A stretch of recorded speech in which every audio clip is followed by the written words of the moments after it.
खबर का अहवाल जानने के लिए देखते हैं इकबाल सवाती की ये रिपोर्ट।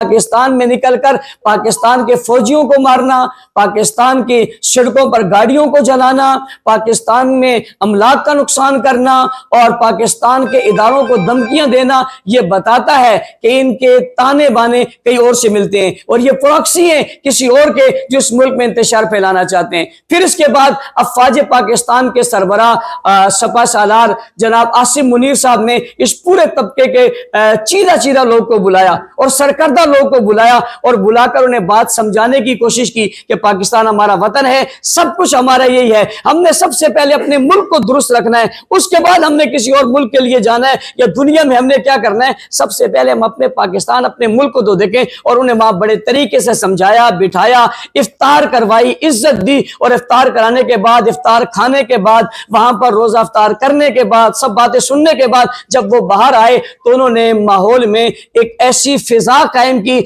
जिसमें पाकिस्तान के अंदर खलफशार और पाक फौज के खिलाफ बदएतमादी का इजहार किया और सबसे बढ़कर सिपा सालार फौज के खिलाफ उन्होंने जो जबान इस्तेमाल की वो नाकाबिले बर्दाश्त है। आपके इल्म में होना चाहिए कि हिंदुस्तान की फतह के बाद दुनिया भर में जो हमारे सिपा सालार की हैसियत और नाम है वो सभी जानते हैं, लेकिन अपने मुल्क के लोग उठकर जब वहां गलत तरीका गलत जबान इस्तेमाल करेंगे और फौज को बदनाम करेंगे तो इसका मतलब है कि एक तबका दुनिया भर में जो इस्राएली लाबी, अमेरिकी लाबी और इंडियन लाबी है जो इस मुल्क के अंदर खलफशार पैदा करना चाहते हैं, उनकी ये लाबी है। इन तीनों की इस लाबी ने इस मुल्क में इंतशार पैदा करने के लिए उस बात को बाहर फैलाया और कहा कि हमें धमकियां दी गई और हमें जो है यरगमाल बनाया गया। मैं सवाल पूछना चाहता हूं, धमकी क्या दी? तो उन्होंने जवाब में कहा धमकी ये दी कि जिसको ईरान से मोहब्बत है वहां चले जाएं। आप तमाम साफी हजरात के इल्म में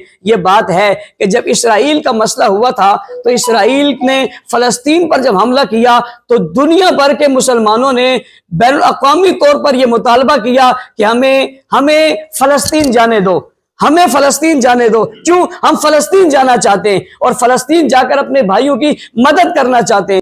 वहां अगर रहबर मारा गया, वहां अगर नुकसान हो रहा है और वहां के लोगों के साथ आपके दिल धड़कते हैं, आपके अकायद और नजरियात का मसला है, आपकी मोहब्बतें पाकिस्तान से ज्यादा उनके साथ हैं, अगर आपने ये अज़म कर लिया है और आप उससे इजहार करते हैं तो उनने भी तो यही कहा है ना कि आप वहां चले जाएं, तो उनने तो आपके हक में बात की है, उनने तो आपके हक में बात की है कि आप वहां चले जाएं। चले, हमें कहें फलस्तीन चले जाए, हम जाने को तैयार हैं। आप सब तैयार हैं या नहीं तैयार?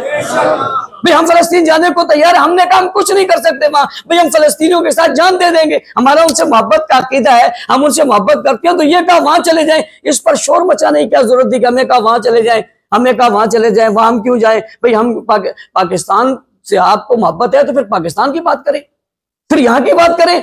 तो उन्होंने तो आपको अच्छी राय और अच्छा मशवरा दिया, जो इससे पहले लोग मुतालबा कर रहे थे, उन्होंने आपके मुतालबे को मान लिया और कहा कि आप चले जाएं और उनसे मोहब्बत का इजहार करें और वहां जंग लड़े, बिल्कुल लड़ने चाहिए। और आपके इल्म में जब अफगानिस्तान पर मसला हुआ था और वहां पर नेटो का पूरा एक फौज आई थी तो वहां पर दुनिया भर से जितने लोग थे वहां अफगानिस्तान की मदद के लिए गए थे। आज ईरान पर मसला आ गया तो वहां के मोहब्बत करने वालों को वहां जाना चाहिए, वहां जाना चाहिए तो अच्छी बात है। वहां मैं मुतालबा करना चाहता हूं, मैं मुतालबा करना चाहता हूं कि इन्हें वहां जाना चाहिए। और मैं इनके बड़ों से कहना चाहता हूं, आपने तो शाम में लोगों को भेजा था, आपने तो इराक में लोगों को भेजा था, तो ईरान नहीं भेज रहे हो,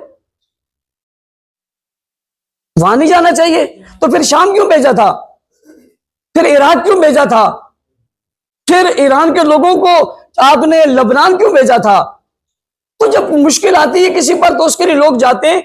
ये तो इस बात को करके आप फौज को गंदा मत करें, ये वाजे। और मैं ये बात भी आपको बताना चाहूं, इससे पहले भी एक कौमी उलमा मशाइख कॉन्फ्रेंस हुई है जिसमें अफगानिस्तान के मसले पर तमाम के तमाम मकातब फिक्र के उलमा को बुलाया गया था। वहां भी तो चीफ साहब ने यही बात की थी कि जिसको अफगानिस्तान से मोहब्बत है वहां चला जाए। वहां कितने उलमा बैठे थे और कितने मशाइख बैठे थे, किसी ने बाहर आके कहा कि हमें अफगानिस्तान चले जाओ। रहबर का पता किन लोगों ने दिया, रहबर का ठिकाना किन ने बताया? पाकिस्तान ने बताया, पाकिस्तान के इदारों ने बताया। ये कौन है ईरानी जासूस जो तुम्हारे अंदर बैठे हुए? भाई एहतजाज तो उनके खिलाफ बनता है। मेरा सवाल है, इस्माइल हनिया को जब मारा गया, इस्माइल हनिया जब शहीद हुए तो اسماعیل ہنیہ شہید ہوئے ایران میں، تہران میں. کس کو پتا تھا کون سی یہ بلڈنگ میں کون سی جگہ پر ہے؟ صرف ایک ہی فرد نشانہ بنا پورے ایران میں. اس کا مطلب ہے کسی بتانے والے نے بتایا. دیکھتے رہے روڈ رپورٹر 72. اللہ نے کی بات.